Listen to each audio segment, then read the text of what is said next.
أعوذ بالله من الشيطان الرجيم.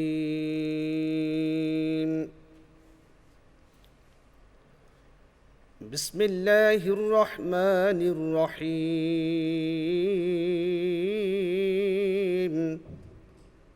أحل لكم ليلة الصيام الرفث إلى نسائكم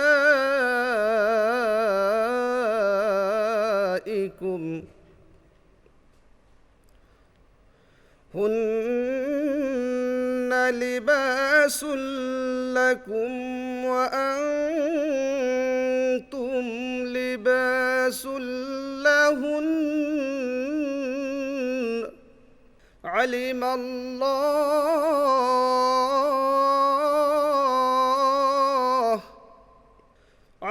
الله أنكم كنتم تختانون أنفسكم فتاب عليكم وعفى عنكم. فالآن باشروهن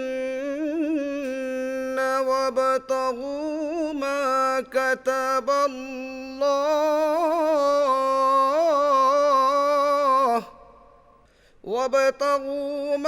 كتب الله لكم وكلوا واشربوا حتى يتبين لكم الخيط الأبيض من الخيط الأسود من الفجر ثم أتموا الصيام إلى الليل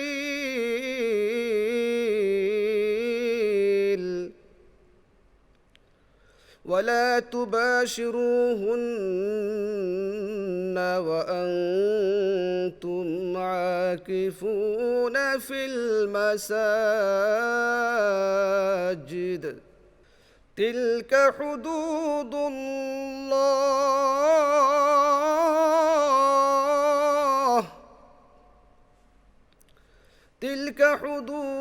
الله فلا تقربوها. كذلك يبين الله آياته للناس.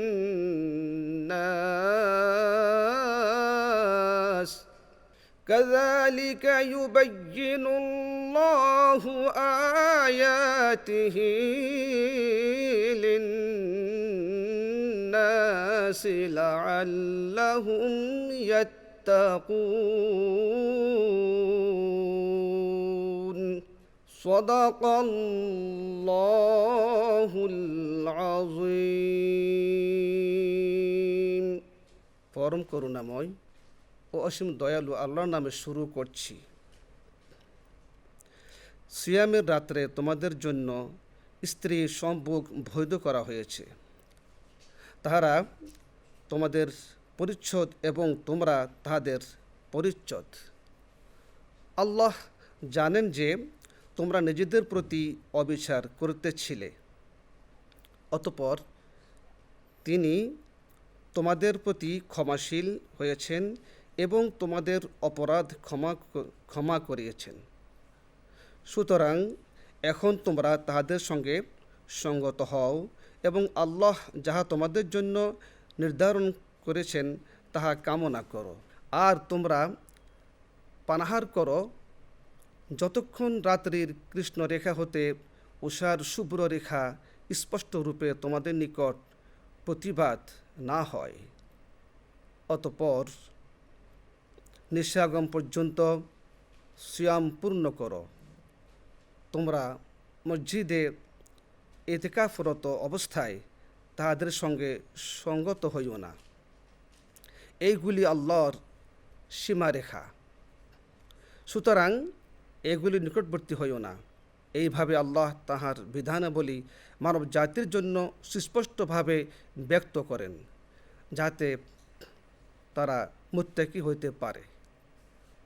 আল কোরআন, সূরা আল বাকারা, আয়াত 187। বারাকাল্লাহু লানা ওয়া লাকুম ফিল কোরআনিল আযীম। আসসালামু আলাইকুম ওয়া রাহমাতুল্লাহি ওয়া বারাকাতুহু।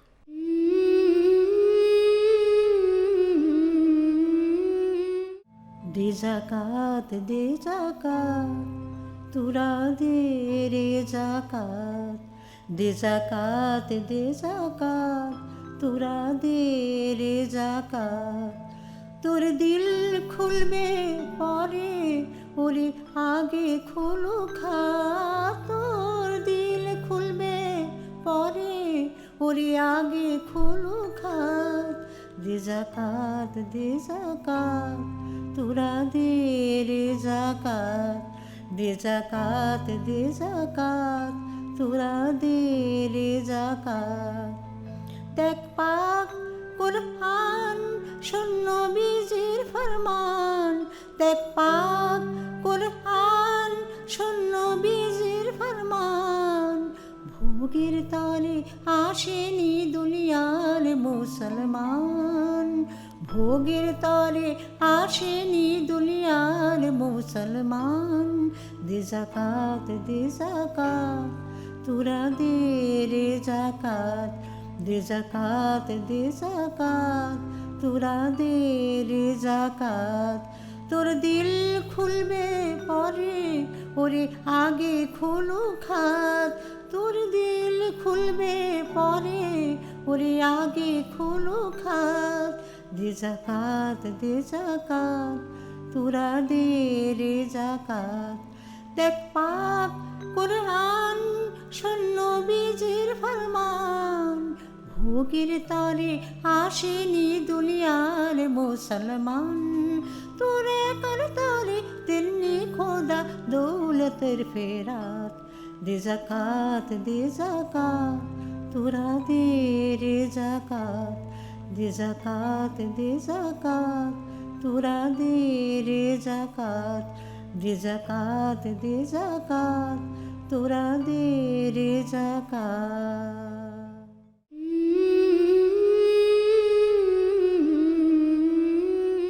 রমজান মাস পবিত্র মাস, রমজান মাস বরকতের মাস। এই মাসে আমাদের গর্ভবতী মায়েরা যদি রোজা রাখতে চান, তাদের অবশ্যই পুষ্টিবিদ অথবা চিকিৎসকের পরামর্শ প্রথমেই নিয়ে নিতে হবে। যদি ঝুঁকিপূর্ণ না হয় তাহলে তারা রোজা রাখতে পারেন। যদি রোজা রাখতে চান, কিছু বিষয় অবশ্যই তাদের প্রথমেই বিবেচনা করতে হবে, যেমন গর্ভ অবস্থা এখন কত সপ্তাহে আছে, ওজন বৃদ্ধি এবং ওজন বৃদ্ধির হার, জেস্টেশনাল ডায়াবেটিস আছে কিনা, রক্ত স্বল্পতা আছে কিনা, এবং উচ্চ রক্তচাপ বা অন্যান্য শারীরিক কোনো সমস্যা আছে কিনা, সেই বিষয়গুলো আগে থেকেই বিবেচনা করতে হবে। গর্ভাবস্থায় যদি মা রোজা রাখতে চান, তাহলে তাকে খাবার দাবারের ব্যাপারে বিশেষ গুরুত্ব দিতে হবে। গর্ভাবস্থায় সেহেরিতে তাদের এমন ধরনের খাবার চুজ করতে হবে যেন সেগুলো সহজপাচ্য হয় এবং অধিক সময় ধরে শক্তি সঞ্চয় করে রাখে শরীরে। এ ধরনের খাবারের মধ্যে শর্করা জাতীয় খাবার হতে পারে লাল চালের ভাত, লাল আটার রুটি অথবা ওটস অথবা চিরা। এ ধরনের শর্করা জাতীয় খাবারগুলো গর্ভবতী মায়েরা চুজ করতে পারেন। এর সাথে অবশ্যই বাচ্চার গ্রোথ এবং ডেভেলপমেন্টের জন্য প্রোটিন জাতীয় খাবার প্রয়োজন হবে। তো প্রোটিন জাতীয় খাবারের মধ্যে গর্ভবতী মায়েরা মুরগির মাংস, মাছ, ডিম, পনির এই জাতীয় খাবারগুলো কিন্তু চুজ করতে পারেন। সাথে অবশ্যই ডাল রাখতে পারেন। ডালও প্রোটিনের ভালো একটা উৎস, প্লাস ফাইবারও পর্যাপ্ত পরিমাণে পাবেন। খাবারের সাথে অবশ্যই সবজির পরিমাণটাও পরিমিত পরিমাণে রাখতে হবে। যেসব সবজি সহজে হজম হয়, অ্যাসিডিটি ক্রিয়েট না করে, এই ধরনের সবজিগুলো তাদেরকে চুজ করতে হবে। খাবারের সাথে অল্প পরিমাণে সালাদ, লেবুও রাখতে পারেন। গর্ভাবস্থায় অনেক সময় রক্ত স্বল্পতা দেখা দেয়, তো ভিটামিন সি জাতীয় খাবারগুলো হচ্ছে আয়রন সমৃদ্ধ খাবারের পাশাপাশি ভিটামিন সি জাতীয় খাবারগুলো গর্ভবতী মায়েদের খেতে হবে। অতিরিক্ত তৈলাক্ত খাবার বা রান্নায় তেল, ঝাল, মশলা এগুলো একটু পরিমাণ মতো দিতে হবে যাতে অ্যাসিডিটি ক্রিয়েট না করে। এই সময় অ্যাসিডিটি, ভমিটিং টেন্ডেন্সি থাকে, তাই গর্ভবতী মায়েদের প্রয়োজন স্লো ইটিং করা, যাতে ধীরে ধীরে অল্প অল্প তারা খায় এবং ভমিটিং টেন্ডেন্সিটা কম হয়। খাবারের পরে গর্ভবতী মায়েরা চাইলে দুধ অথবা দই খেতে পারেন, টক দই অথবা মিষ্টি দই, যে কোনো একটা চুজ করতে পারেন। দইয়ে গুড ব্যাকটেরিয়াস থাকে, যেটা মায়েদের, গর্ভবতী মায়েদের হজমে সহায়তা করবে। দুধ অথবা দইয়ের সাথে তারা কিশমিশ, খেজুর অথবা অল্প পরিমাণে বাদামও মিক্স করে নিতে পারেন। এতে ক্যালোরিটাও একটু বাড়বে এবং হজমটাও ভালো থাকবে। এই ধরনের অল্প খাবারে যেন ক্যালোরি ডেন্স ফুড তারা পায়, এই ধরনের খাবারগুলো চুজ করতে হবে তাদেরকে।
রসুল নামের রশি ধরে যেতে হবে খোদার ঘরে।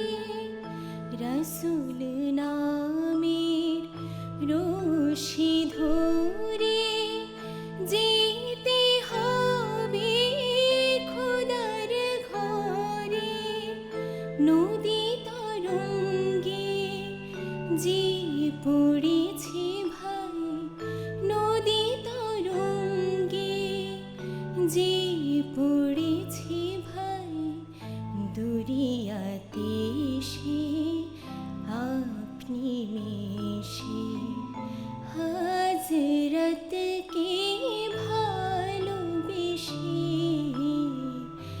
আল্লাহকে যে পাইতে চায়, হযরতকে ভালোবেসে।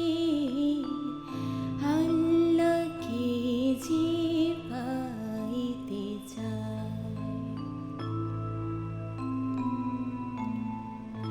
এই দুনিয়ার দিবারাতি ঈদ হবে তোর নিত্য সাথী। এই দুনিয়ার দিবারাতি ঈদ হবে তোর নিত্য সাথী। তুই যা চাস তাই পাবি হে ভাই, তুই যা চাস তাই পাবি হে ভাই। আহমদ চান যদি হেসে হযরতকে ভালোবেসে। আল্লাহকে যে পাইতে চায়, হযরতকে ভালোবেসে। আল্লাহকে যে পাইতে চায়।